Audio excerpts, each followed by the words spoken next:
also China.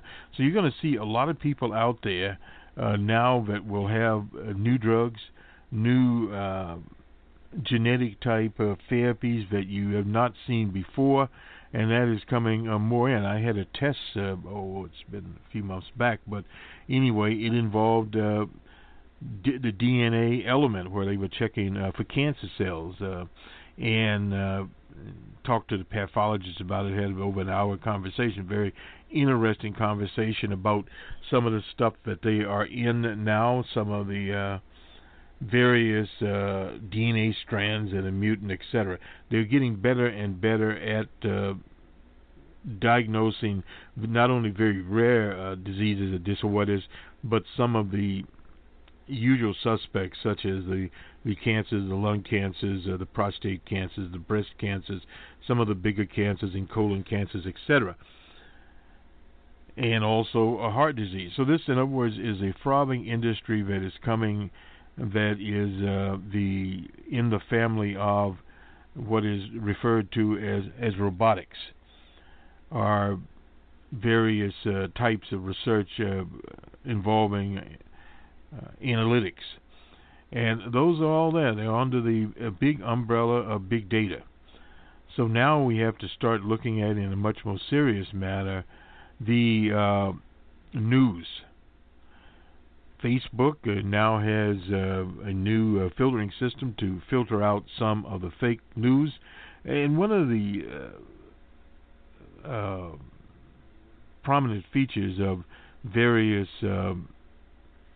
models, when you start talking about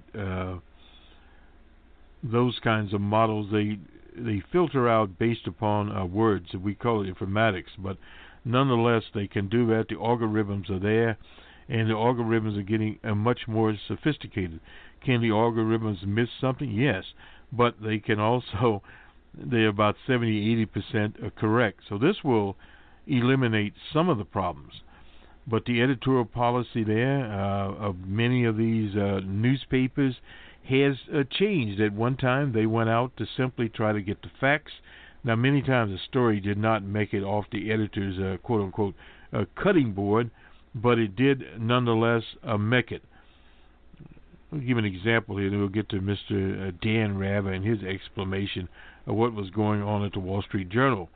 We do have some historical perspective here with Richard Nixon and his treachery. This is in the Saturday Review of the New York Times. Nixon always denied it to David Frost, to historians, and to LBJ, who had the strongest suspicions and the most cause for outrage at his successor's rumored treachery. In other words, Nixon and Kissinger went behind the backs of the administration and negotiated directly with the Republic of Vietnam, insisting they get a better deal on him than they would on Humphrey or LBJ. Nixon sabotaged the peace initiative that was in 1968, would have brought the war to an end. Now, my God, I would ever do anything to encourage South Vietnam not to come to the table. Nixon told Johnson in a conversation, of course, captured on the taping system. Now we know Nixon lied, and this was a whole debate at the Wall Street Journal. Do you call a lie a lie? Well, a lie is a lie. It is not a fact. It is a fiction.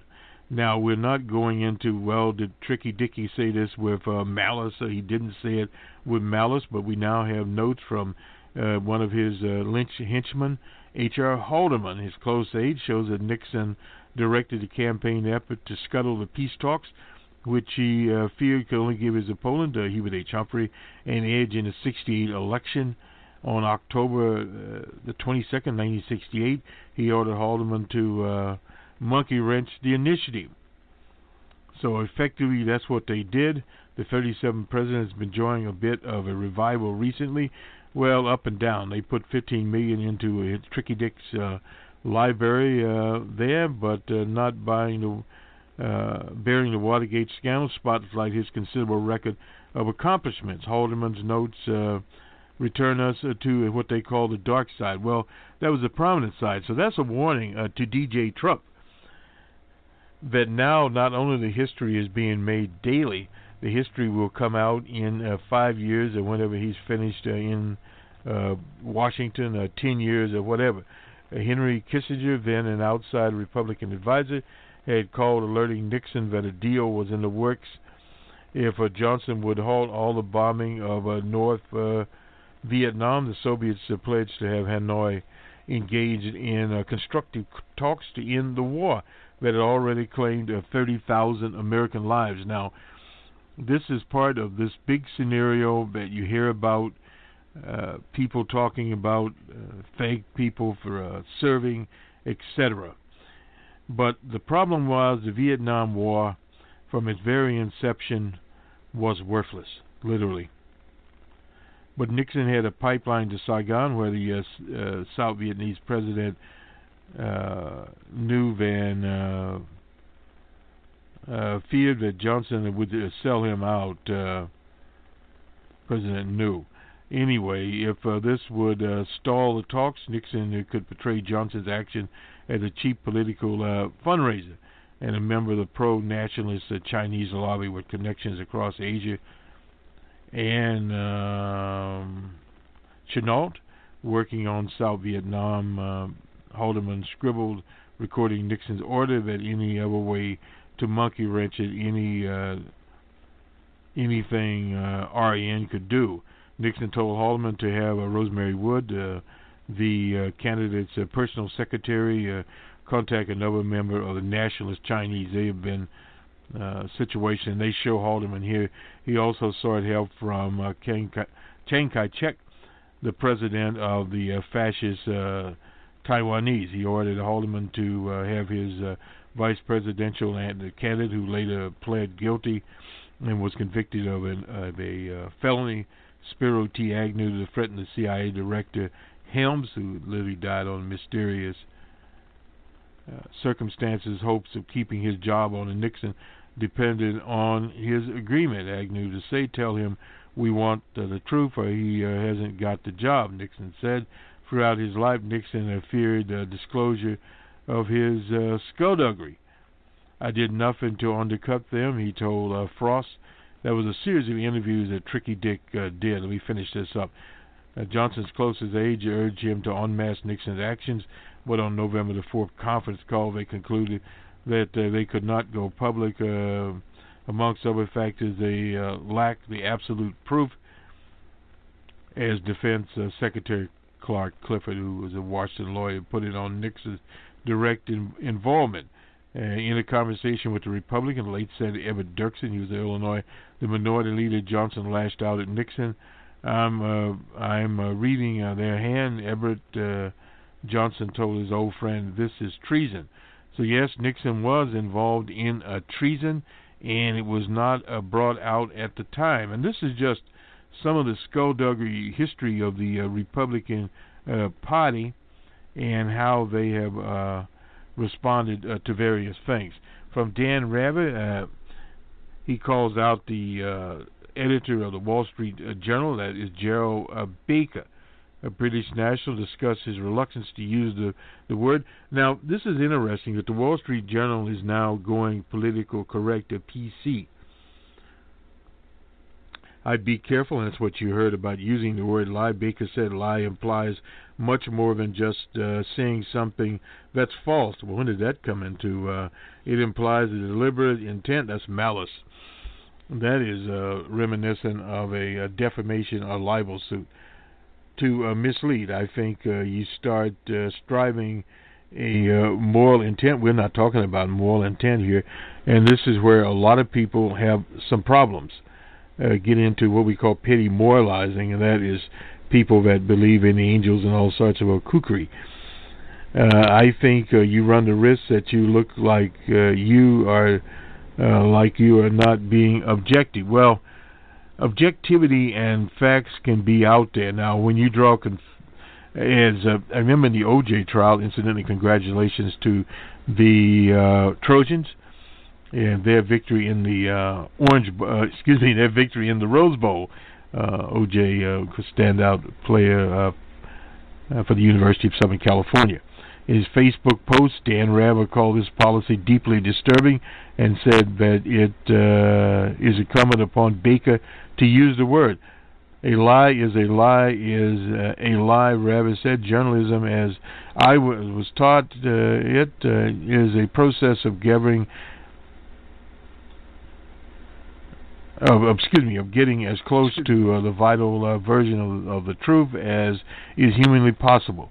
One of my definitions of news information that the power don't want you to know. The powerful don't want you to know. And this is basically what a lie is. A lie. This is some Dan Rather. So the statement. See the attached article here. There is no joy in taking issue with the journal's chief editor. His newspaper is a publication for which I have deep respect for the overall quality of its reporting, but with the exception, I'd say, of the editorial page. But as you have said before, and will say as long as people are willing to listen, this is a gut check moment for the press, no doubt about it. Because the right has characterized the press since the days of Chicken-Guba. In other words, Adolf Hitler. There's the quote-unquote line press. We did a special program on it, and it continues. We are being confronted by a version of what are claims to be the truth that resemble nothing spewed out of a fertilizer spewed in a wild tunnel. And no doubt about that. If you're looking at what these people are doing as quote-unquote the truth, well, no, it's not the truth. But that's why in trials what we do is we put the facts out there and the jury or the judge decides the facts. Now, as far as getting at quote-unquote what is the truth, that may never be accomplished because sometimes the facts evade one to come at anything absolute. And this is a problem with petty bourgeois so-called critical thinking. It is in itself a very big problem. Let's go to sport here now. Sam Darnold is the hero here, as Ornfeld James Simpson, the All-American hero, was at the time. He rallied the Trojans, UCLA, to a victory. Now, it was interesting. I think in about 12 seconds, 52-49, they kicked a field goal, and that was the end of that. The Orange Bowl game was presented by a Northwest Mutual. So thus, the game, the score there over the Nittany Lions, I believe, is who they played. Darnold had a total of 473 yards, broke the Rose Bowl record of 467 yards, which was set by none other than Mr. Vince Young during his quarterback. He was a quarterback at Texas. So he's in very good situation. Trojan jumped out to 13 to zip a lead over Penn State, the Nittany Lions. And then they trailed by 49-35 early in the fourth quarter. The Trojans' chances at winning seemed bleak, and a number of questionable decisions by the ACC officials. But nonetheless, you can usually overcome that. He found a receiver, Juju Smith, Schuster. Anyway, he threw it down there, and they got it going along there. Won't finish with most of this, but the place kicker, Bormester, he's the USC place kicker, had missed two field goals early in the game, but he did the one that was important. He kicked the field goal, and USC's record 25th Rose Bowl victory will not be forgotten. And here we have that Penn State was literally shocked, according to ESPN. Keep finding shocked Penn State with a comeback. They came back, and that can sometimes happen to a team. You have a team, and the team is out there, and then it becomes a defensive game when you're trailing 49 to 42. The Trojans needed to go 80 yards to tie the game. They did indeed. That redshirt